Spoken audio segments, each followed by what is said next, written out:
నమస్తే, welcome to special focus. ఓవైపు పాకిస్తాన్, మరోవైపు చైనా. రెండు దేశాల నుంచి ఒకేసారి భారత్కు ప్రమాదాలు ఎదురవుతున్నాయి. పాక్ నుంచి ఉగ్రముప్పు, చైనా నుంచి పెరుగుతున్న వ్యూహాత్మక సవాల్.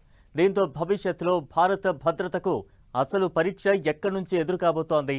పశ్చిమ సరిహద్దు నుంచా లేదంటే తూర్పు నుంచా అనే ప్రశ్నలు వినిపిస్తున్న వేళ మాజీ army chief general Manoj Naravane చేసిన వ్యాఖ్యలు ఆసక్తి రేపుతున్నాయి. ఇంతకీ ఆయన ఏమన్నారు, ఎందుకు అలా అన్నారు, ఆయన వ్యాఖ్యలపై జరుగుతున్న చర్చ ఏంటి?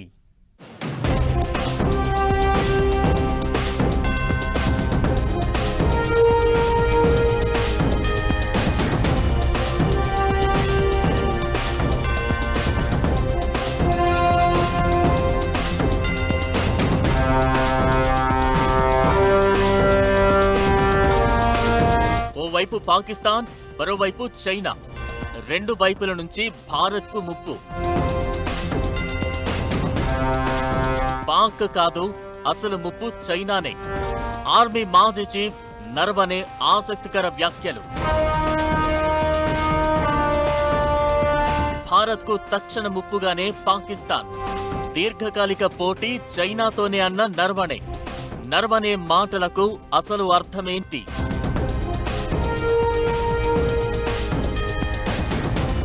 అటు చైనా, ఇటు పాక్. రెండు దేశాల లక్ష్యం భారత్ను ఇబ్బంది పెట్టడమే. శత్రువుకు శత్రువు మిత్రుడన్నట్లు ఆ రెండు దేశాల మధ్య బంధం స్ట్రాంగ్ అవుతోంది కూడా అందుకే. పహల్గామ్ ఘటన తర్వాత ఆపరేషన్ సింధూర్ పరిణామాల్లో పాక్ కు చైనా అండగా నిలిచింది. దీంతో డ్రాగన్ బుద్ధేంటో, ఆ దేశం బాగోతమేంటో ప్రపంచానికి తెలిసి వచ్చింది.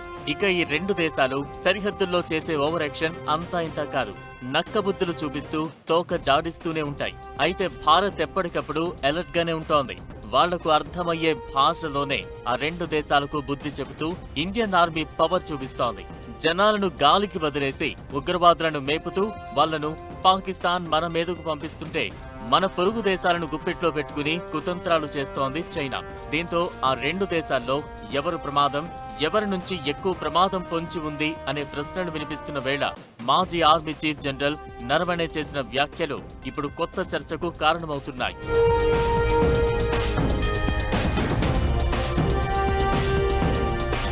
చైనా, పాక్ లో ఎవరు డేంజర్ అనే ప్రశ్నకు జనరల్ నరవణే నుంచి ఆసక్తికర సమాధానం వినిపించింది.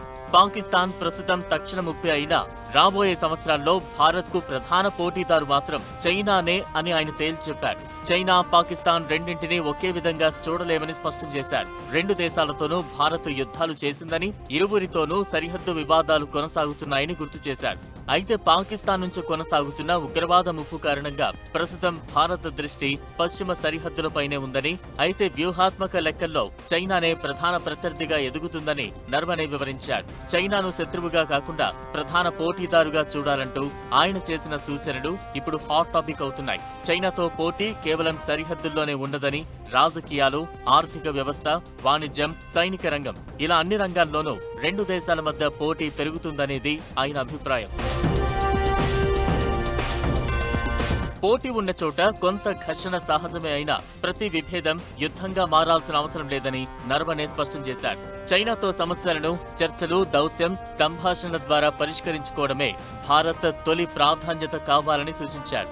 బల ప్రయోగం చివరి మార్గంగా మాత్రమే ఉండాలని అన్నారు.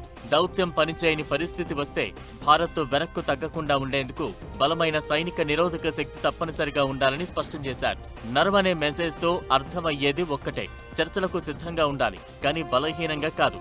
శాంతిని కోరుకోవాలి, కానీ అవసరమైతే సమాధానం చెప్పే శక్తి కూడా ఉండాలి అని. ఇదే సమయంలో భారత్ భద్రత కేవలం పాక్, చైనాతోనే పరిమితం కాదని నరవణే గుర్తు చేశారు. నేపాల్, భూటాన్, బంగ్లాదేశ్, మయన్మార్ లాంటి పొరుగు దేశాల్లో స్థిరత్వం కూడా భారత ప్రయోజనాలకు కీలకమని చెప్పారు. పొరుగు దేశాల్లో అస్థిరత ఏర్పడితే శరణార్థులు, స్మగ్లింగ్, డ్రగ్స్, అక్రమ ఆయుధాల రవాణా వంటి సమస్యలు నేరుగా భారత్పై ప్రభావం చూపవచ్చని హెచ్చరించారు.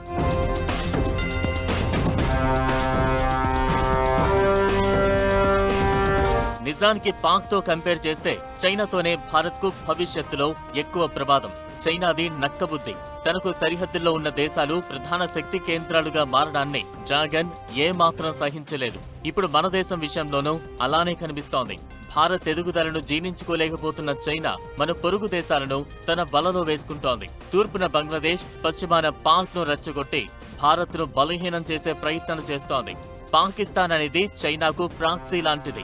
ఇంకా క్లియర్ గా చెప్పాలంటే డ్రాగన్ కిరాయి సైనికుడిలా పనిచేస్తుంది పాక్. చైనా ప్రాంతీయ ఆధిపత్యానికి భారత్ సవాలుగా మారుతోంది. దీంతో మన దేశాన్ని కట్టడి చేయాలి, ఎదుగుదలను అడ్డుకోవాలని కుట్రలు చేస్తోంది డ్రాగన్. రాబోయే రోజుల్లో ఇలాంటి ప్లాన్లు మరిన్ని వేసే అవకాశాలు లేకపోలేదు. దీంతో భారత్ అలర్ట్ గా ఉండాల్సిన అవసరం ఉందనే అభిప్రాయాలు వినిపిస్తున్నాయి. ఇక అటు తమ ప్రధాన శత్రువుగా చైనానే చూస్తోంది భారత్. దీనికి అనుగుణంగానే దేశ రక్షణపరమైన నిర్ణయాలు ఉంటున్నాయని గతంలోనే పెంటగాన్ లాంటి నివేదికలు బయటపడ్డాయి. బీజింగ్ ను ఎదుర్కోవడం కోసం తన సైనిక బలం పెంచుకోవడంపై భారత్ దృష్టి సారిస్తోంది. తూర్పాసియాలో బలమైన శక్తిగా ఉండేందుకు చైనా తన వ్యూహాత్మక లక్ష్యాలను కొనసాగిస్తోంది. దీనికోసం ఎంత నీచానికైనా దిగజారేందుకు సిద్ధమన్నట్లుగా కనిపిస్తోంది డ్రాగన్. ఇలాంటివన్నీ దృష్టిలో పెట్టుకుని ఇప్పుడు నరవనే కీలక సూచనలు చేశారు.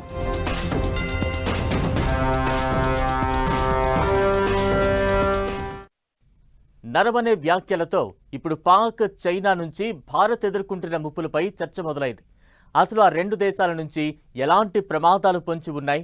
పాక్ సర్కార్ తీసుకున్న ఒక్క నిర్ణయం ఇప్పుడు ఎందుకు చర్చకు కారణమవుతోంది?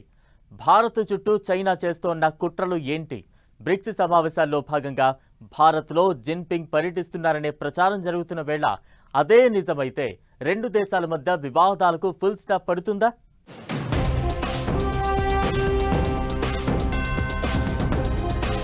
పాక్, చైనా నుంచి ఎలాంటి ముప్పు రాబోతోంది? భారత్ చుట్టూ చైనా చేస్తున్న కుట్రలు ఏంటి? చైనా చేతిలో పాక్ కీలుబొమ్మలా మారిపోయిందా? భారత్లో జిన్పింగ్ పర్యటిస్తే జరగబోయేది ఏంటి? రెండు దేశాల వివాదాలకు ఫుల్ స్టాప్ పడుతుందా? ఆసియాలోనే కాదు, ప్రపంచవ్యాప్తంగా తానే ఏకైక ఆధిపత్య శక్తిగా ఉండాలని చైనా భావిస్తోంది. బెల్ట్ అండ్ రోడ్ ఇనిషియేటివ్, దక్షిణ చైనా సముద్రంలో దూకుడు, ప్రపంచ తయారీ కేంద్రంగా దాని ఆర్థిక ఆధిపత్యం, ఇవన్నీ డ్రాగన్ టార్గెట్ ఏంటో క్లియర్ గా చెప్పేస్తున్నాయి. అయితే ఇక్కడే భారత్ ను చూసి చైనా భయపడుతోంది. సరిహద్దు ఆవలే ఉన్న భారత్ పోటీ తయారీ కేంద్రంగా, ప్రాంతీయ నాయకుడిగా ఎదగడం చైనా డైజెస్ట్ చేసుకోలేకపోతోంది. ఇక అటు భారత్ మేక్ ఇన్ ఇండియా చొరవ, పెరుగుతున్న సాంకేతిక ప్రభావం, క్వాడ్లాంటిక్ కూటముల్లో భాగంగా అమెరికా, జపాన్, ఆస్ట్రేలియాతో భారత్ ఏర్పరచుకున్న వ్యూహాత్మక భాగస్వామ్యాలు చైనాను టెన్షన్ పెడుతున్నాయి.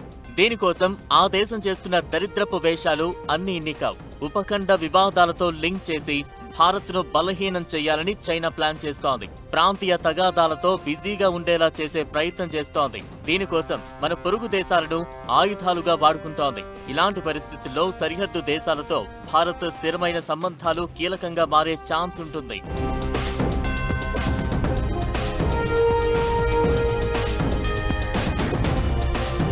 భారత్ చుట్టూ చైనా చాలా కుట్రలు చేస్తోంది. చైనా తన ప్రాదేశిక వాదనలను విస్తరించింది.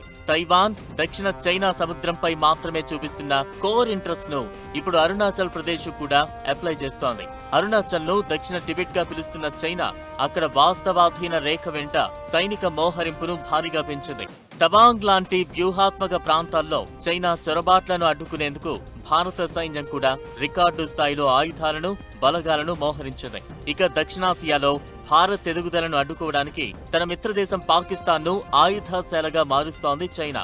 ఇక తన అణు సామర్థ్యాన్ని కూడా చైనా వేగంగా విస్తరిస్తోంది. పాక్ తో పాటు Bangladesh, Sri Lanka, Thailand, United Arab Emirates లాంటి మరో 20 దేశాల్లో తన సైనిక ఉనికిని చాటడానికి చైనా ప్రయత్నాలు చేస్తోంది. ఇది ప్రపంచ వ్యాప్తంగా అమెరికా, భారత్ ప్రయోజనాలకు ముప్పుగా పరిణమించే అవకాశం ఉందనే అభిప్రాయాలు వినిపిస్తున్నాయి. ఇక అటు సెప్టెంబర్లో భారత్లో జరగనున్న బ్రిక్స్ దేశాధినేతల సమావేశానికి చైనా అధ్యక్షుడు జిన్పింగ్ హాజరవుతాడా లేదా అనేది ఆసక్తి రేపుతోంది. దేశాధినేతల భేటీలో రెండు దేశాల సంబంధాలకు దిశానిర్దేశం జరుగుతుందని అంతర్జాతీయ రాజకీయ వర్గాల్లో చర్చ మొదలైంది.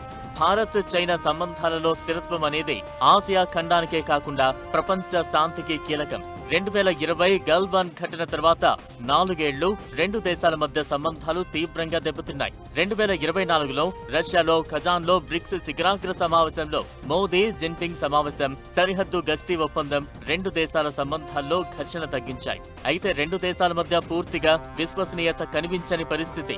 భారత్ టార్గెట్ గా చైనా గ్రే జోన్ యుద్ధ తంత్రాన్ని అమలు చేస్తున్నట్లు కనిపిస్తోంది. ఓవైపు సరిహద్దుల్లో తోక జాడిస్తూనే మరోవైపు పరోక్షంగా భారత్ అభివృద్ధిని అడ్డుకునే కుతంత్రాలు అమలు చేస్తోంది.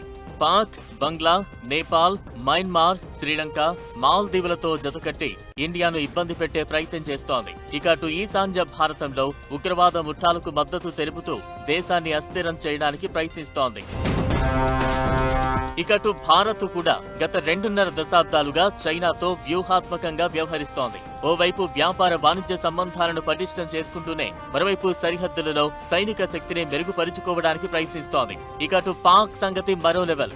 భారత్ ను టార్గెట్ చేసేందుకు అన్ని రకాల దారులు వెతుకుతోంది. ఇండియా మీద రగిలిపోయే ఆసి మునీర్ కు మరిన్ని శక్తులు అందించేలా defence force of Pakistan act 2026తో పాటు నేషనల్ కమాండ్ అథారిటీ యాక్ట్ 2010కు పాక్ సర్కార్ సవరణలు చేసింది. ఇదిప్పుడు మరో చర్చకు దారితీస్తోంది. అయితే పాక్ తో కంటే చైనా నుంచే రాబోయే రోజుల్లో ప్రమాదం ఎదురయ్యే పరిస్థితి కనిపిస్తోంది. ఇప్పుడు నర్వనే చెప్పింది కూడా అదే. భారత్ వైపు పాక్ తుపాకీ గురిపెట్టినా ట్రిగ్గర్ మీద ఉండేది చైనా వేలే. ఇలాంటి తరుణంలో చైనాను ఎదుర్కొనేందుకు సమర్థవంతమైన చర్యలు తీసుకోవాల్సిన అవసరం ఉంది. దౌత్యం ద్వారానో అంతర్జాతీయ ఒత్తిడి ద్వారానో ప్రయత్నాలు చేయాలి. పరిస్థితి అదుపు తప్పితే బలం చూపించేందుకు కూడా సిద్ధంగా భారత్ ఉండాలనే చర్చ జరుగుతోంది.